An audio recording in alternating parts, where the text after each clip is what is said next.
Welcome everybody, my name is Mackenzie and this is the first lesson in a series of videos I'm doing to help you become a better editor for feature-length documentary films. I recently finished a micro-budget documentary called Blue Marble Sky, and in this series we go behind the scenes, break down the real creative challenges we encountered, as well as giving you the fundamentals on everything you need to know for the post-production process.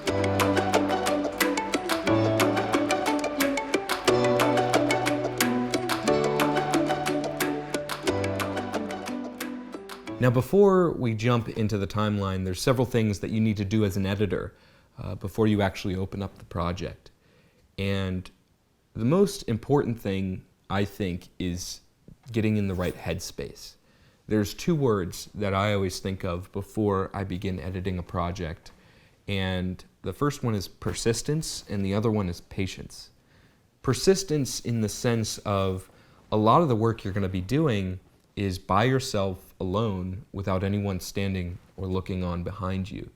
And so you need to have the persistence and the motivation as an editor to keep going, to keep working on this project. And that's why finding the right project for you is so important.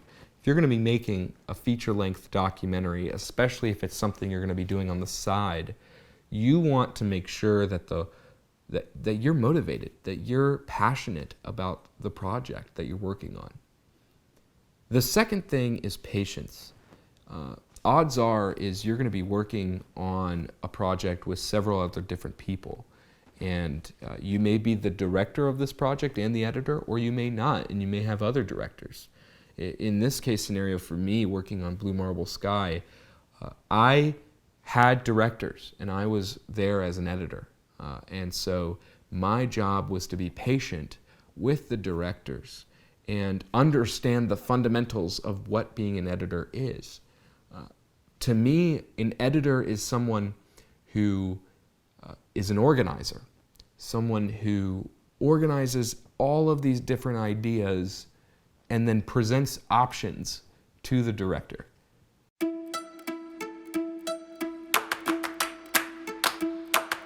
You can't really go into a large project that's going to be an hour and a half long and go into it blind. You've got to be able to organize the narrative in front of you with different writings, different storyboards, different ways that you can easily view the movie in front of you. So let's take a look at our final outline for Blue Marble Sky. You can see here that there are three lines going from left to right. You have your beginning, you have your middle, and then you have your end. And the text that's in black is the main story plot, so kind of the main story that we're following in the entire narrative. And the red cutaways here actually jump ahead to the end of the timeline of the sequence of events that took place in the context of this film. And it cuts away to a classroom setting where Henry and Fletch are actually retelling the entire story of this film to a classroom of students. And then the blue cutaways here jump to different expert interviews where they dive into the specific topics that we discuss or that we experience in certain locations or during certain events in the film. And so, as you can tell, there was like a lot of moving pieces as we were trying to navigate our way through this narrative. And one important note to add here is, just like any film and any documentary, these narratives happen over the long course of time, which means like this film in particular happened over the course of 4 years. And that can cause an issue when it comes to having too much information or too much of a story to tell. You know, there were so many different things that happened that led up to this trip. The trip being highlighted in green here.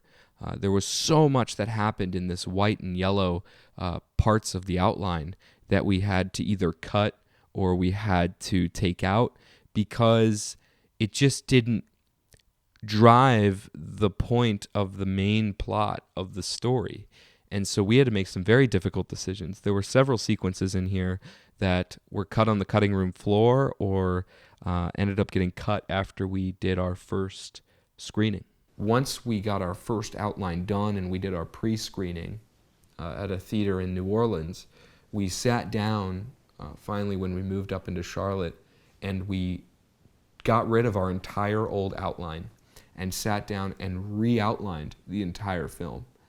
And it's amazing, after getting feedback from your project, how many things that you'd want to go in and change in the narrative. And we agreed that we would do this whole process twice. So we outlined everything, and then we had a cut, and then we screened the cut, we got feedback from that, and then we re-outlined the whole script and basically started again.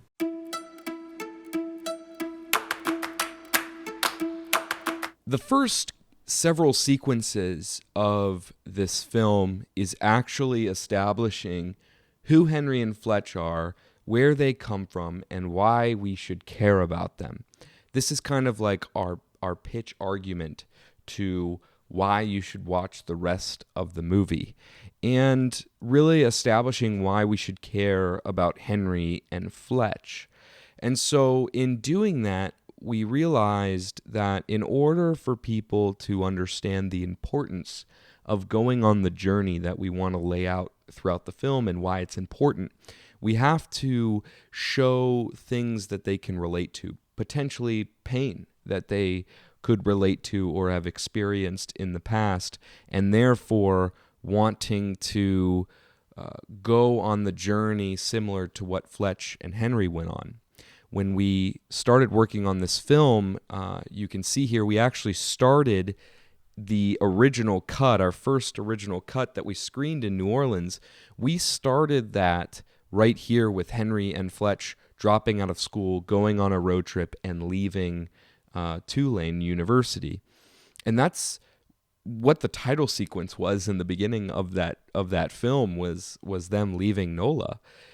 And when we went back to review the cut, we realized that we don't relate to Henry and Fletch at all. We just see them going on a cool road trip, and we want to go along with them, but we don't really understand why we're going on this road trip. So we went back and we actually shot over the summer these two stories that Henry and Fletch had as to what drove them kind of away from school. And so we start the film on a much more somber note than a road trip.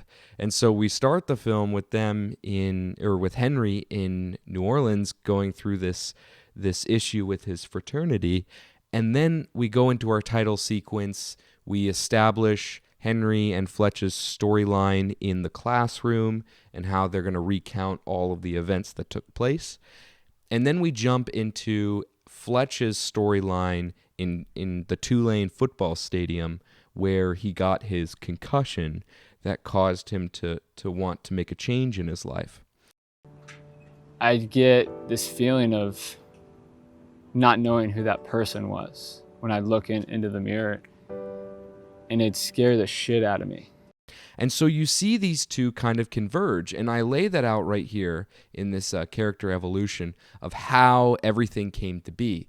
So Henry and Fletch met at Tulane, and they both had traumatic experiences happen. So then they decided to go on a road trip to LA and drop out of school and try to find their way in LA.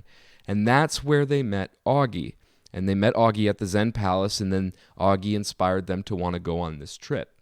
So jumping back to the outline here, that's what we wanted to lay out in a linear fashion so that we could clearly explain the why behind this journey.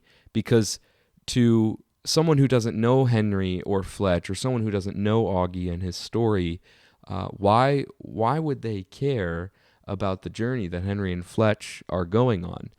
Henry and Fletch change so much throughout the film, and so we want to really display that by showing them where they were and then where they are now, and really displaying that contrast.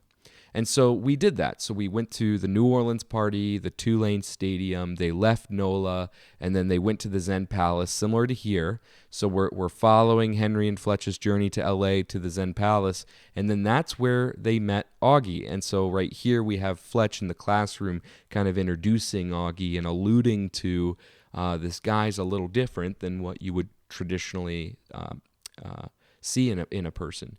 And so what we decided to do here with the Seattle 1988 sequence, as well as Augie's pain sequence, is really establish the humanity behind Augie as a character, and really give him backstory as to why he decided to become the Wizard of Love. Because when someone kind of first hears the fact that, oh, he's a self-proclaimed Wizard of Love, it's a little bit peculiar. And so we wanted to give him a bit of a backstory that would have people really relate to maybe some of the pain that he was feeling, and that caused him to want to become the Wizard of Love. And so we spend a good 10 minutes in the film going through that, going through his early life, going through what drove him to feel lost and confused and ultimately attempting suicide, unfortunately, and then how that drove him to become the wizard. And then we converge them back to Henry and Fletch and the trip. And then comes their decision to go on the trip, to follow Augie as he goes around the world spreading love. And then we head to the actual trip itself. And everything that's highlighted in green was the initial goal that Henry and Fletch had with this film.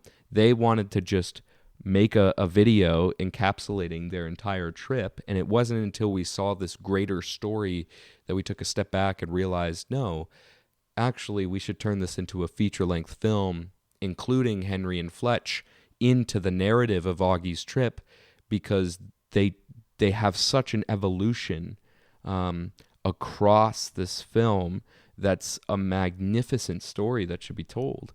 And so dealing with the balance of telling Augie's story, Fletch's story, and Henry's story all together on this trip was a very difficult thing to do. But I think we pulled it off. And so we go to New York, and we go to Ethiopia, we go to Uganda, we have all of these amazing experiences happen. And what I really tried to emphasize on this trip is individual moments where Henry and Fletch in particular have a moment where they change, have a moment where they realize where they are and what they're doing. And really that came down to this Ugandan sequence. This Uganda sequence is incredible. They meet one of Augie's longtime friends that he met over the internet, a Kurut, who teaches yoga and dance. And they went to his yoga class, and they met his family, and they went to his house. And you can see the change in attitude in both Henry and Fletch when they experience life in Uganda with a Kurut. And so we really wanted to emphasize that in this sequence. And this, to me, is one of the most powerful sequences.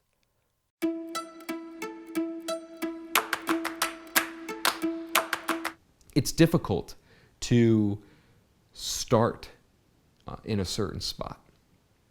So what I do, especially if I'm passionate about the project, I'm going to start with the most important moment.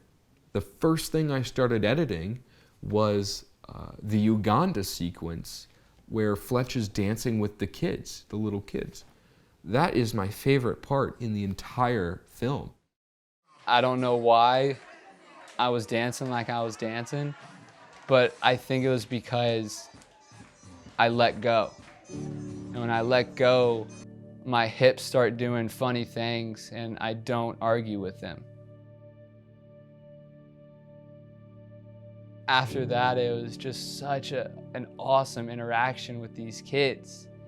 And you know, I'd dance, and then they'd dance, and then they showed me like different dances, and then I'd like give them a high five and just kind of run around with them and offer so much just energy for them, and you know, receiving that too.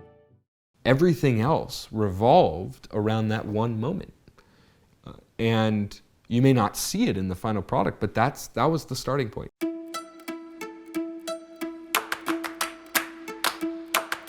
following all those amazing experiences in Uganda, we head to Kenya, and that's where Fletch meets this professor who explains to him how to love a stranger.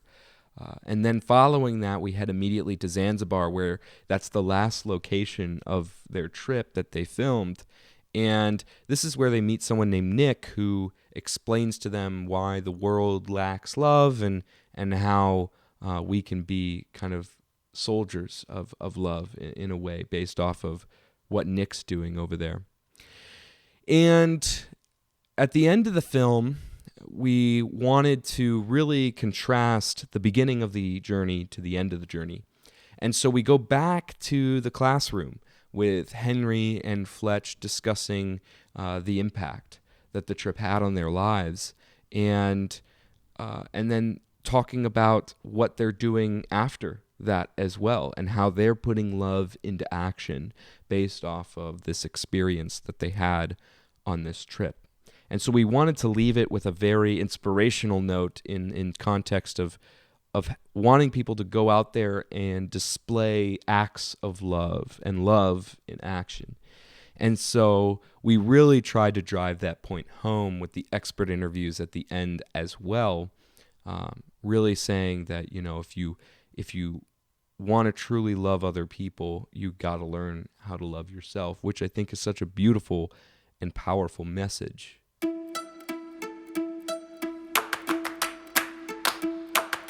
The big thing that we had to focus on here was momentum. There's obviously a lot of information we have to get through, and so we need to make sure that, especially, towards certain parts of the film, that we actually slow things down and give time to explain things and also allow things to breathe so that people can process all of the information that they've been getting in this film. And so we really focused on that a lot, and Henry and Fletch would probably joke at this moment, saying that was one of the most common things that I would say is, we need to let this breathe, we need to let this simmer, we need to let this sizzle, because so often do you want to just get on to the next point that you don't realize that the momentum for these longer projects needs to be kind of a slow wave and not just a sharp zigzag of momentum based off of music and cuts. It's got to have purpose to why certain parts are more intense than others, or certain parts have faster cuts than others. And so that's something that we really considered throughout this whole process of writing out this outline. So this was the first video, lesson 1 in my course on how to edit a feature-length documentary. We're going to be going through multiple different lessons in this course. Everything from going into a timeline and actually looking at the edit live with the final video, to actually going into the budget, going into the schedule, going into all of these different detailed things as to how the process works for a micro-budget documentary. So thank you guys for watching. If you have any comments or any questions, be sure to comment down below. I'll try to answer all of them in a timely manner. And if you want to watch the film and you haven't watched it yet, be sure to click on the link down in the description and watch through the film so that you can understand the project that we're about to pick apart and understand. If there's things you want me to go over, be sure to comment on those down below as well. Like this video, hit that subscribe button, and we'll see you all here real soon. Thank you.